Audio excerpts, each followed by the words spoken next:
Under cover of darkness, an overnight disaster ensues. Trump stabbed squarely in the back, using purse strings to restrain him. When you wake up this morning and you listen to mainstream media, which I hope you don't, but you'll see the headlines, don't believe what you read, because this story has now far greater impact than anyone wants you to imagine. And it's a story I'm going to bring you here in just 1 minute.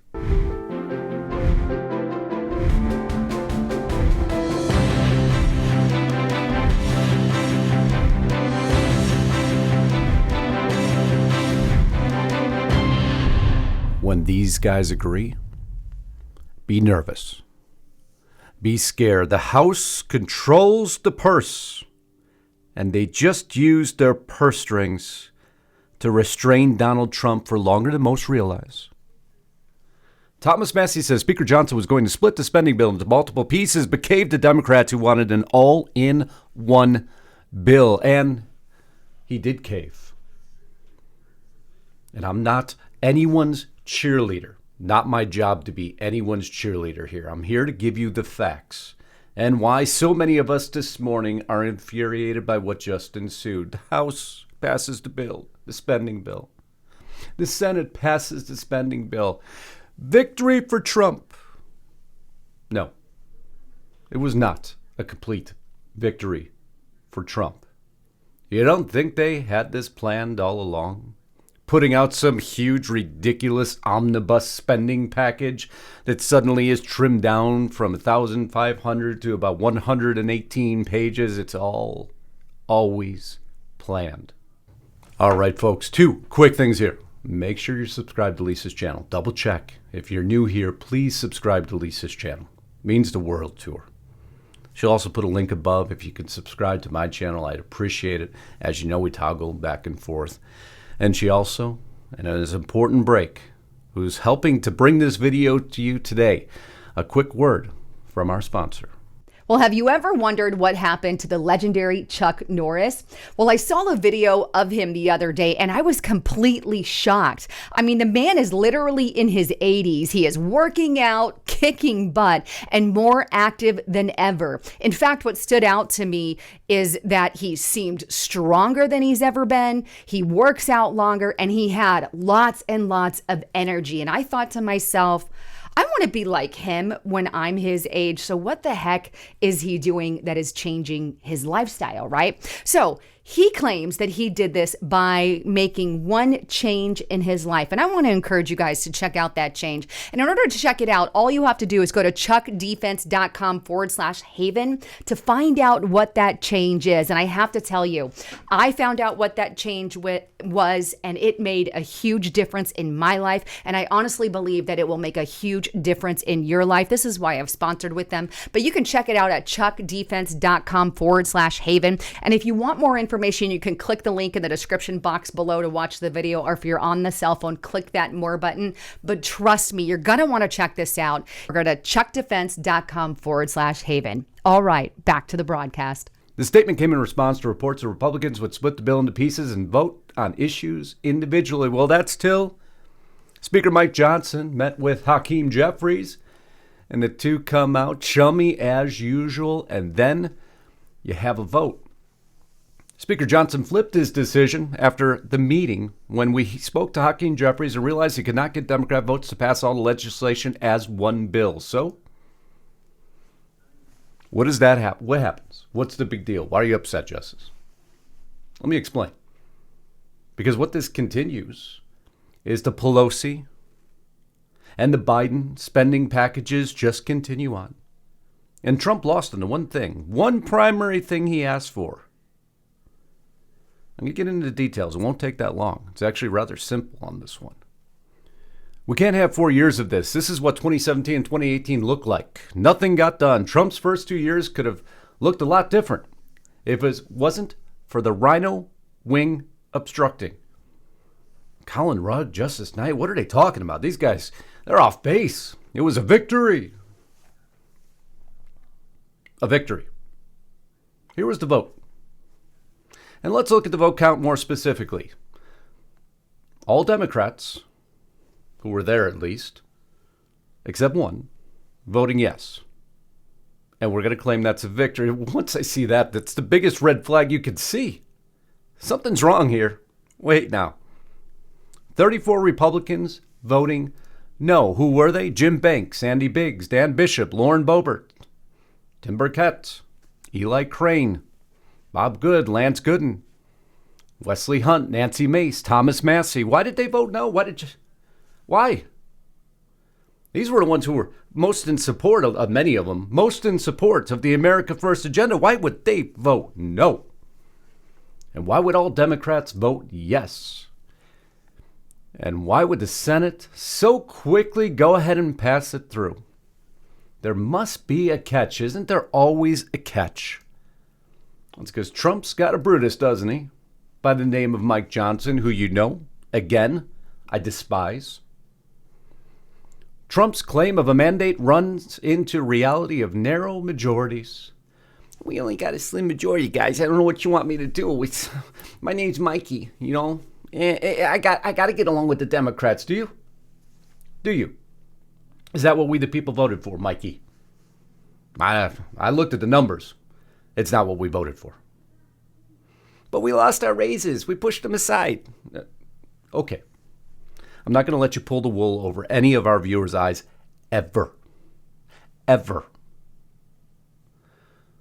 Trump's role in sinking a bipartisan deal to fund the government and his public insistence that any spending bill lift the debt ceiling led to a failed vote on the House floor Thursday evening.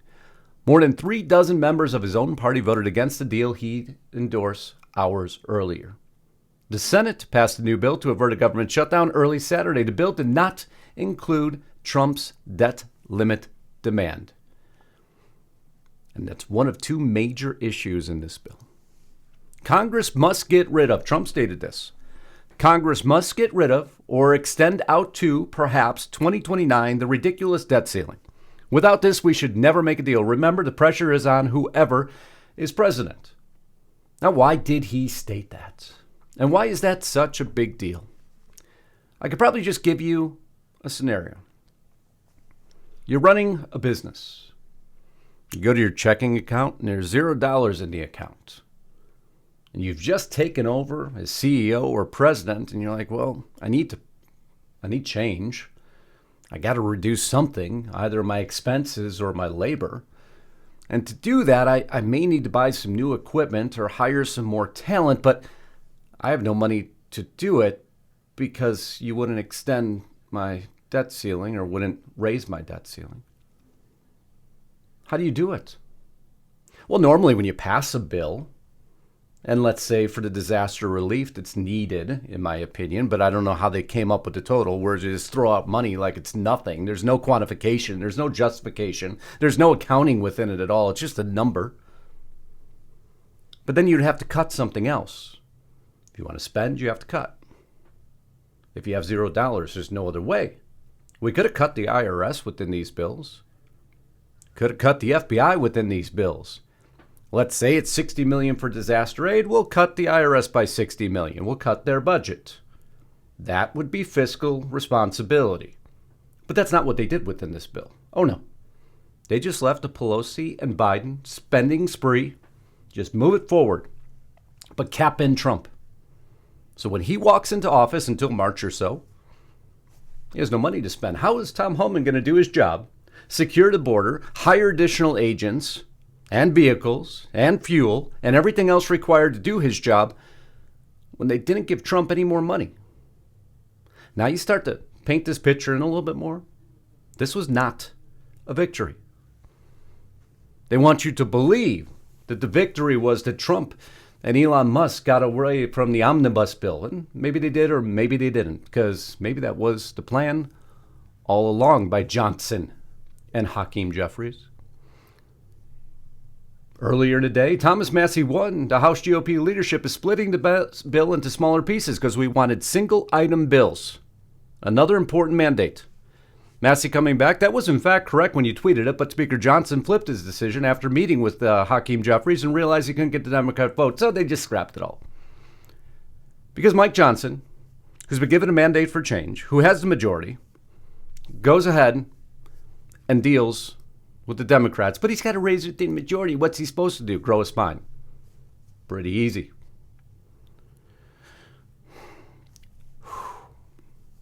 A measure to extend funding for federal agencies for 3 months, maintaining government operations until March 14th. Disaster relief of $100 billion. Farm aid of $10 billion. Where's the $100 billion? What's it used for? Where's my accounting? Where's it going? How are we appropriating that? Of course, you won't give me any reconciliation because you can't even reconcile the Pentagon. But I'm going to trust you. I'm going to trust the Biden administration with $100 billion. Of course I shouldn't. Going back to the Republicans who voted against it, there's a reason for it. Breaking, House Democratic leader Hakeem Jeffries says that defeated Elon Musk and Donald Trump. They defeated Elon Musk and Donald Trump with the current spending bill. Why did they state that? Because they used their purse strings to restrain and handcuff Trump. Because now he has to get into a battle to get the funding, which will take time, which erodes into the first 2 years, which are critical to Trump's success. The first 2 years will dictate everything, because then there's another midterm election cycle, right? He has 2 years to get the majority of his agenda done, but now they just kick the can till March. They get into a battle. By the way, they had from September to know there was going to be a government shutdown. That's when they could have dealt with this. They waited till the last minute. Why do you think they did that? Because they wanted to handcuff Trump. They stabbed him squarely in the back. It's easy to run the numbers and the math. Don't let anybody tell you anything higher level than that. Elon Musk. The speaker did a good job here, given the circumstances. It went from a bill that weighed pounds to a bill that weighed ounces. Ball should now be in the Dems' court. It's already in the Democrats' court. They've already declared victory. Elon, I know it's tough. You lost this one a little bit. Maybe it helped us get past the omnibus bill. It's one of those you kind of float out there, and if it happens to pass, you're like, oh, wow, that's cool. But nobody expected that one to go through. No, it's always the latter versions that tend to sneak through, aren't they? The ones that appear innocuous, but in actuality are not. And when these four guys get together and agree, folks, we have a problem. They just tethered Trump. I'm infuriated because of it. I'm not going to let anybody tell you anything otherwise. I was going to play Mike Johnson, but we don't need to. The America First legislation delivers much needed relief for Americans devastated by the hurricanes. He said that from day one because that is what he was using as his talking point. It's a victory for the America First agenda. Donald Trump is now set up to succeed on day one. That's what he said. Bullshit. Absolute crap. He's not set up to succeed on day one because now he has to get into a battle for spending. Maybe he's set up to succeed on day 120 or maybe day 150. Oh, that eroded into his 2 years that he has stuff to get done. How's Tom Homan supposed to secure the border down immediately if he has no funds to spend? Because you didn't suspend the debt ceiling. Then Burkett coming out. We got played. No Democrats voted against it. More voted for it than Republicans. He's right. What are these spending limits? Where is this $100 billion going towards? How come we got to do this at the last minute? Why was this rushed through? All good questions. Andy Biggs coming out. I voted against it continuing to bankrupt our future generations. The credit card is maxed out, but the Uniparty just keeps swiping it. Let's just go right to Macy's. Let's go to Nordstrom's. Let's just buy everything we can't afford. Don't worry. We'll never see that bill. We just won't pay it. We won't fund it. We won't exchange funds. We won't actually give disaster relief on one side, as I said before, and find what to cut to be able to afford the disaster relief. The Francis Key Scott Bridge, I think I said that right. We funded that too. What's the problem with that? A private company that was insured took out the bridge. But we, the people, and our tax dollars will now pay for its reconstruction. Make sense to you? This is the worst accounting team in history. They have two sets of books. One that they show you. One that they laugh behind your back about. One that just restrained Trump. Mike Cloud, folks who claim the House conservatives aren't backing President Trump are missing the point, and it's important that he states this. The issue is not with President Trump at all. We're the ones who most supported his agenda here. We're trying to protect the chance to implement it next year. The issue here is that the Washington establishment, who claims to be a pro-Trump and then never actually follows through when the time comes, just like they didn't here. I would have rather the government shut down. The spending bill not been passed. The repercussions are not as great as you may think, as they want you to believe. How powerful have we allowed Washington, D.C. to become that a government shutdown sends shockwaves, chills up the spines of every American? Your states fund you, to assist you, to aid you. D.C. wasn't there to do that. They weren't there to disrupt your day-to-day life. But if you listen to mainstream media, the disruption would be catastrophic. You start to see the lies and manipulation that has been planted, the seeds in your head for so many years now. The issue here is with the Washington establishment who claims to be pro-Trump and never actually follows through when the time comes. Cutting spending, building the wall, ending pointless wars, all things the swamp says they want to do and then make excuses for later. We want actual commitments that they'll pass President Trump's policies, rather than saying one thing and at Christmas giving you a stocking full of coal. I added that, but it's what they did. Each and every one of us, when we wake up on Christmas morning, please go near your fireplace, your mantle, your door, your counter, wherever it's at. Open up your stocking and find the coal, because that's what Congress has provided for you. Probably not the broadcast you expected, right? Apologies. No apologies. This is what people need to understand. Nancy Mace voted against it. I oppose the continuing resolution for the third time. The bill signs off on continuing the $1.778 trillion in Biden-Pelosi level spending from the last continuing resolution and includes no cuts, no accountability, instead of single subject bills. We get handed a fiscal train wreck that Trump will now have to contend with before he can do anything, before he can initiate any spending. The American people are watching. We can and should do better. Now, if I was Trump, I got a simple solution. I'm walking in on day one. I will take what you just did to me. I got a ceiling above my head. Water is filled in the room to the ceiling. I have no room to breathe. And guess what I'm going to do? I'm going to find a drain. And I'm going to start shredding things. And I'm going to start mass firings. And I'm going to get rid of all the pork I can find that I have the power to do so. And I will demand the House of Representatives to support me.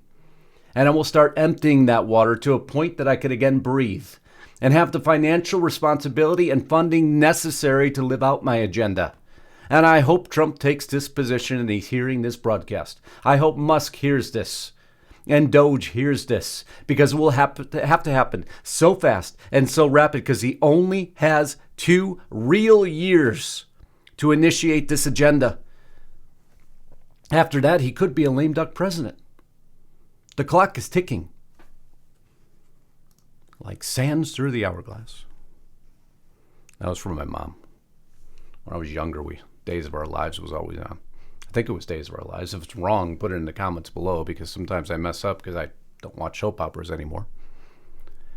The solution was simple. Explain, but ignored. Corey Mills out of Florida.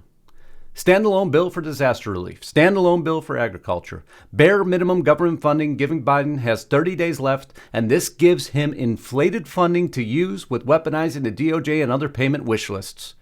Then on January 20th, we could have approved a budget for President Trump to achieve his agenda, but that is no longer possible.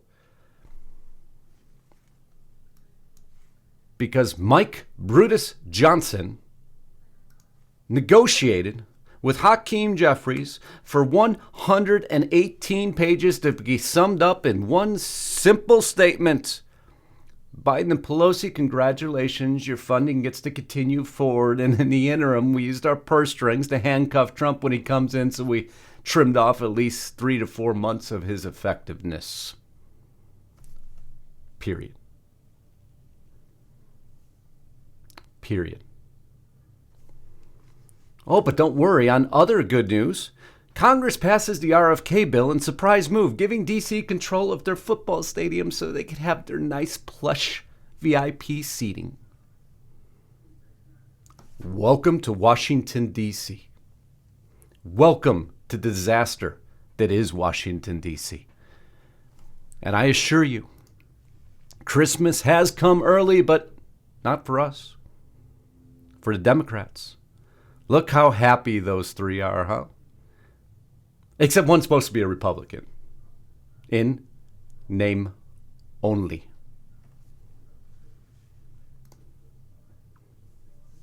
And watch out for the cheerleaders. This is one of them. Everything's a win for Trump. If we continue down that non-reality path, we will never be able to identify the real threats. And we will never be able to identify what needs to be changed. I am a cheerleader for no politician. He blocked the awful CR, the first one, if that was the intent. He now has a clean one, with no Democratic pork or member pay raises, including the massive economic and disaster aids for farmers in states affected by the hurricanes. He cut the bill 95% in length down to size matters. He eliminated the January 6th committee protecting provisions and cut out a State Department agency. He's already running Congress before he takes office. Charlie, can we get some facts here? Brother, that's not what just happened. No, you've restrained his immediate effectiveness. Period. I promised you, coming into this new presidency of Trump, I would warn you of the good and the bad, no matter how tough it is to swallow. That is the present we've now been given by the Uniparty. I love you all. Until next time, Godspeed and God bless Justice Knight. Signing out.